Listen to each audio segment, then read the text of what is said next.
Bakilit. Dito. So ayan po mga kalinga, papagpalang hapon.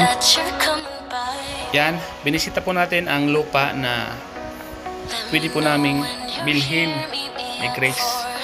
Mga kalingap, sana po ay suportahan po natin para maging kapitbahay na po siya ni Nanay Nora. At meron na pong titingin-tingin kay Nanay Nora. Tapos ito ba sila magawa ng tuloy ng baboy. Ganda nga naman. Diretso na sa...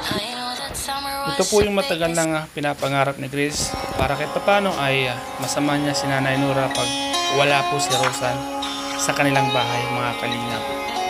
Ito pala yun, ano? Oo. Ayun lang gusto niya. Malapit tayo sa akin. Nakita ko nga po sa mukha ni Nanay Nora ang kasiyahan nung sabihin kong bibili po kami ng lupa dito sa malapit sa kanila, mga kalingap. Itong mga niyog na to, malaki pang ibubungan yan kasi mga bata pa sila, oh. Bago pa lang sila, ano? Ang baba, ibinta nila lang. Kaya lang, pag bininta daw yan, mga 2,000 ng isa yan. Ibinta nila yan. Sayang ba? Ang isang puno, ano? Ito na magbibinta kasi puno. mababa pa. Sasayangan lang yun. Ganda sana dito.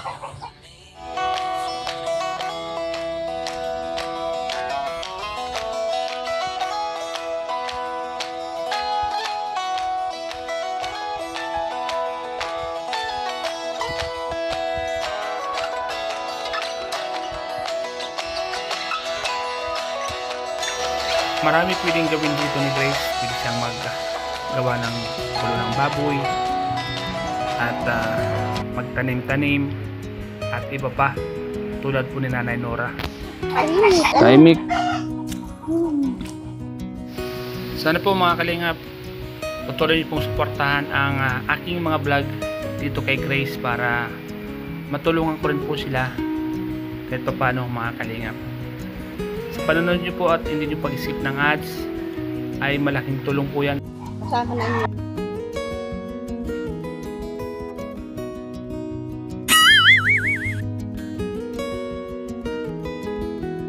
Pagpagawa ng bahay, si Grace madiskarte yun. Ayun.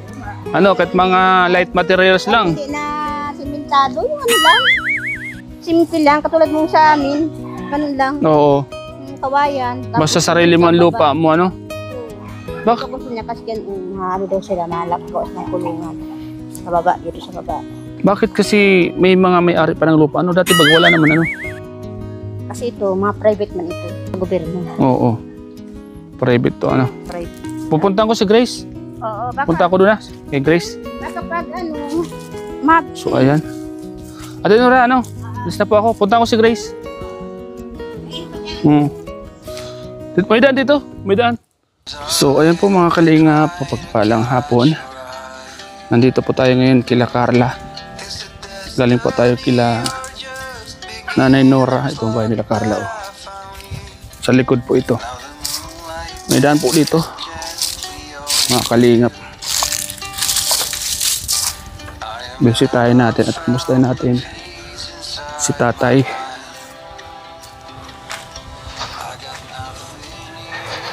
Ayan po. Ate!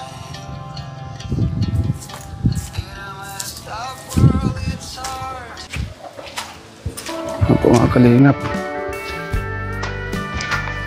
Ate! Galing ako kay Nanay Nora.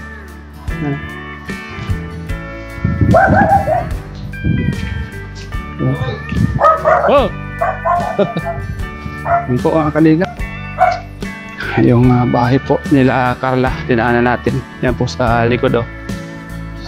Sa mga nag-aabang po at update po sa bahay nila Carla. Dinaanan po natin mga kalingap. Mga nakakamiss sa lugar na to.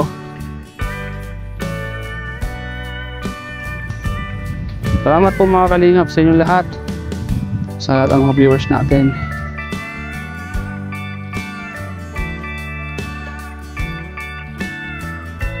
Nakakamiss itong lugar na to. Maraming alaala. So ayan. Dito muna tayo.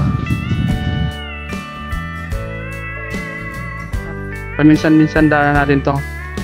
Mustahin natin. Videoan natin para naman dito pa.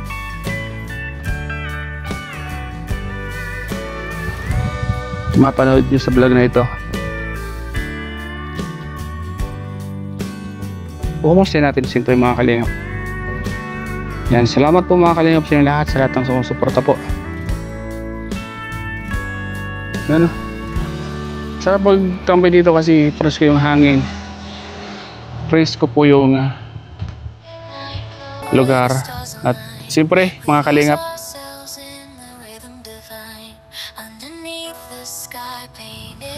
mag-relax.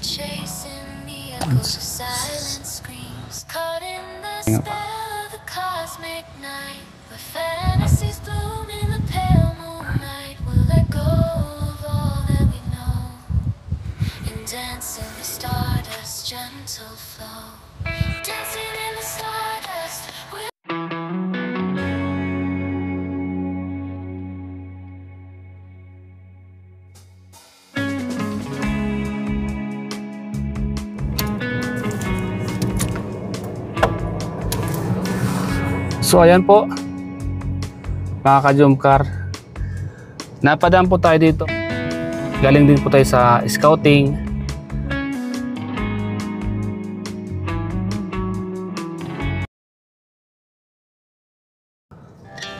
Yan po, isa sa mga napakaganda at napaka memorable na lugar na ito mga kalingap. Sino po bang nakakamiss sa lugar na to? Shoutout po sa lahat ng mga viewers natin, sa lahat ng mga ka-Jomcar. Sana po mga kalingap ay patuloy po nating suportahan ang Mag-Agum, patuloy po nating mahalin hanggang dulo, hanggang magkaroon sila ng maraming anak. Salamat po sa panonood niyo po sa vlog kong ito. Ingat po palagi. Jomcar community at sa lahat ng mga love team, suportan niyo po. Salamat and God bless po. Bye bye po mga kalingap.